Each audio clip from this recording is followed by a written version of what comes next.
Então, quando um elétron ele faz uma transição, uma mudança de estado, ou seja, ele muda de um nível de energia para outro, e a diferença de energia é emitida como um fóton. Como a energia do fóton é hν, onde H é a constante de Planck e Ni é a frequência, temos a seguinte relação matemática, né? Aqui seria a energia do fóton, então está aqui hν é igual a energia do estado superior menos a energia do estado inferior. A energia do estado superior a gente pode chamar ela de energia do estado excitado, pois ele está em cima lá no diagrama de energia, lembra lá? Aquele estado E2 ele está em cima, né? E o estado que é inferior, seria o estado fundamental, está embaixo. Então, anota isso daí que isso aí é importante. Aí nesse sentido, a gente tem que cada linha espectral ela vem de uma transição específica, como vimos lá naquele vídeo onde o elétron ele faz diversas transições. Sai da mais externa para a primeira, sai da segunda para a primeira e assim por diante. E a gente vê que ele tem diferentes transições, que eles têm diferentes radiação. Aí tem dizendo aqui, quanto maior é a energia perdida, maior é a frequência da radiação perdida. Olha, vamos ler de novo, isso aqui é muito interessante. Quanto maior a energia perdida, maior a frequência de radiação perdida. Aí você pode ficar pensando, não é muito bem isso aí não. Eu vou colocar aqui, ó, bem aqui no cantinho para vocês, porque eu gosto de colocar tudo bonitinho para vocês, certo? Vai estar aí a fórmula que é a do fóton, né? Então, daí você vai olhar para cá. Essa energia perdida é grande. Então, o que acontece com a radiação? Vemos aqui, né, que a radiação, que a energia ela está intimamente ligada com a frequência. Então, se a energia é grande, a frequência é grande. Beleza? Ok. Então, olha aqui nesse diagrama de energia. Eu vou dar até um zoom para vocês verem melhor. Olha aqui nesse diagrama de energia. Para explicar melhor, eu vou dar um zoom aqui nessa parte desse diagrama que eu acho muito interessante para vocês. Considere que a gente tem dois estados, o estado A e o estado B. Tanto o A e o B, eles querem cair para o estado fundamental, que é onde termina a setinha, certo? Então, quando a gente tem uma diferença de energia grande, ou seja, se você quer cair do A para o estado fundamental, a gente vê que a seta do A, essa setinha roxa, ela é maior, né? E você vê também, se você quer cair do estado fundamental B para o estado fundamental, essa setinha é menor. Então essa setinha a gente está representando, entre aspas, a intensidade, ou seja, a quantidade de energia envolvida nesse processo. Se você quer cair do A para o fundamental, essa energia é maior. Consequentemente, essa frequência ela é maior. E qual é a cor, considerando o espectro visível, que tem maior frequência de onda? É a cor roxa. Então tá aqui, ó, ondinha roxa. E quando a gente tem essa transição relacionada a uma perda de energia menor, a gente tem a cor vermelha, né? Porque como bem sabemos aqui, ó, a frequência dessa cor vermelha, ela é menor do que a frequência dessa cor roxa, tá certo? Então, isso é um adendo aí para vocês ficarem ligados. E é sempre bom trazer esses diagramas de energia porque a gente mostra na prática o que está de fato acontecendo. Ok? Então, sabemos que algumas transições, elas têm níveis permitidos, têm umas certas características, como a transição, por exemplo, da N5 para N2. Essa transição H-gama, né, ela tem uma característica. Essa transição beta, H-beta, né, ela tem uma característica. E essa outra transição H-alfa, ela também tem uma característica. Ou seja, todas essas transições que ocorrem, a gente consegue medir a quantidade de energia, né?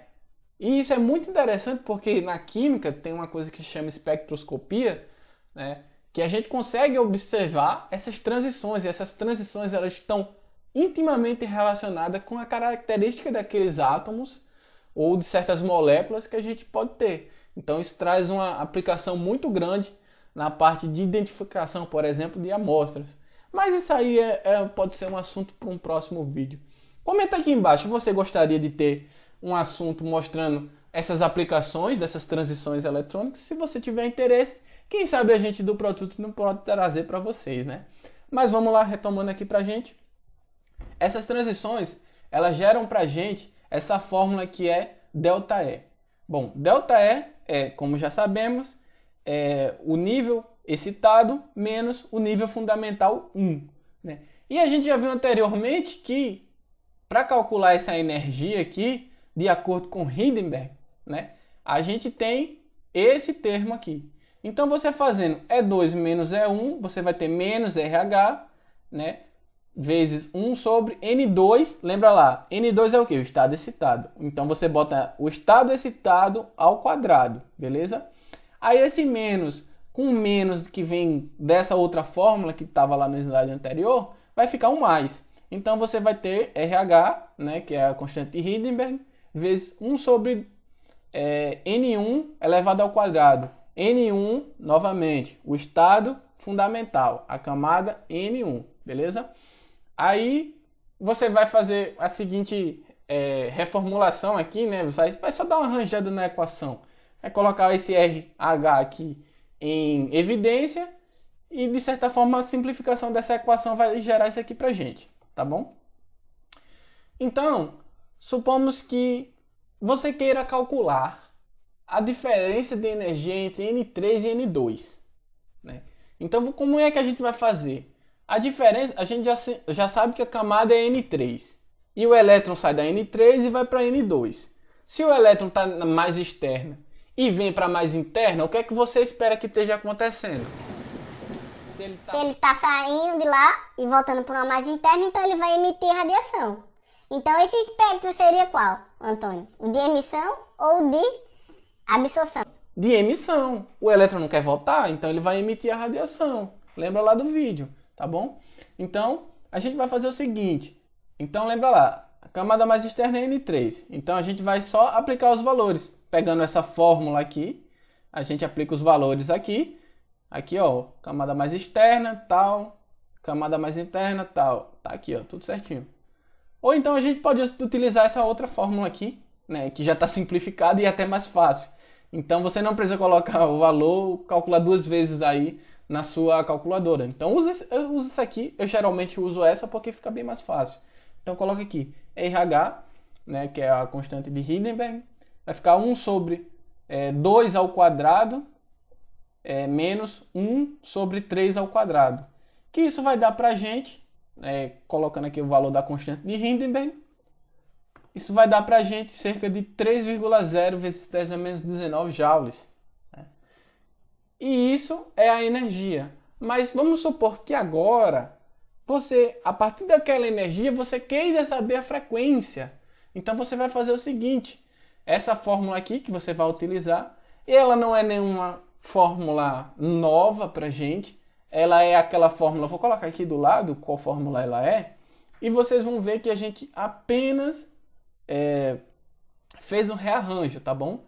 Então esse rearranjo deu pra gente que o ΔE, que agora a gente já sabe o valor daquela transição, que é 3,0 vezes 10 a menos 19 joules. E agora a gente vai dividir pela constante de Planck, que a gente sabe que é uma constante, é um valor que é fixo, é um valor que não muda. Então a gente tem essa seguinte relação, que botando na sua calculadora aí, vai dar pra gente que essa frequência Ni vai ser de 4,5, né, vezes 10 a 14 Hz. A gente sabe muito bem que Hz, a unidade de Hz, é a mesma coisa que você colocar segundos a menos 1. Né? Então, vamos supor que agora você já tem a frequência, você já tem a energia e agora você queira calcular o comprimento de onda. Então, você vai colocar essa relação que já abordamos no vídeo passado, então vocês já estão cansados de saber. Lambda é igual a c, que é a velocidade da luz. Novamente, é uma constante não muda o valor. E Ni, que é essa frequência que acabamos de achar. Fazendo isso, vocês acham que o comprimento de onda ele é de 6,56 vezes 10 a menos 7 metros. E esse valor a gente pode converter para nanômetros, para ficar um pouco mais fácil da gente trabalhar. tirar esse 10 a menos 7? Na verdade, você anda a vírgula uma, duas vezes, né? E dá certinho, e tira esse 10 a menos 7, que dá certinho 656,5 nanômetros. E esses 656 nanômetros, ele corresponde àquela emissão H-alfa que vimos anteriormente. Eu vou colocar aqui para vocês verem. Aqui, ó, a transição H-alfa. Ou seja, esse método de calcular a transição via Heisenberg, né, supriu essa necessidade da gente. Geralmente a gente faz essas medições de forma experimental, mas esse cálculo ele conseguiu prever com uma certa exatidão, né, uma certa precisão, aliás, esse valor que é justamente a transição da órbita 3 para a órbita 2. Ou seja, cada elemento ele tem um próprio espectro de emissão. Vamos supor, platina, cobalto, cloro, bromo, até o tecnésio, né? Todo elemento ele tem essa emissão aqui e ele tem a sua própria característica.